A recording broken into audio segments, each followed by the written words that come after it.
কেতিয়াবা ইমান বেছি এলাহ লাগে একো কৰিবলৈ মন নাযায় নহয়নে বাৰু মোৰো আজি তেনেকুৱাই হ'ল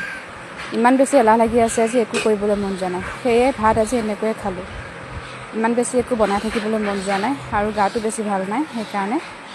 এইফালে কণী অমলেট কৰিলোঁ আৰু এটা বইল কৰিলোঁ এইফালে মানুহজনকো দিলোঁ আৰু ময়ো লৈ ল'লোঁ আজি এনেকৈয়ে খাম আৰু আপোনালোক সকলোৱে খালেনে দুপৰীয়া ভাত সাজ কিহেৰে খালে কমেণ্ট কৰি জনাব দেই আৰু এটা কথা কোনে কোনে এনেকৈ তলত ভাত খায় বাৰু ডাইনিং আছে কিন্তু ডাইনিঙত খাই মই একেবাৰে বেয়া পাওঁ সেয়ে মানুহজন আৰু মই এনেকৈয়ে তলতে খাওঁ এইফালে মানুহজনক বহিবলৈ বস্তা এখন পাৰি দিছোঁ আৰু মই এইফালে পিয়া এখন লৈ লৈছোঁ আমি এনেকৈয়ে ভাত খাওঁ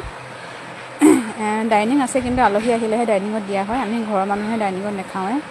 এনেকৈ তলতে বহি খাই ভাল লাগে নহয়নে মই যে ডাইনিঙত বহি খাই একদমেই বেয়া পাওঁ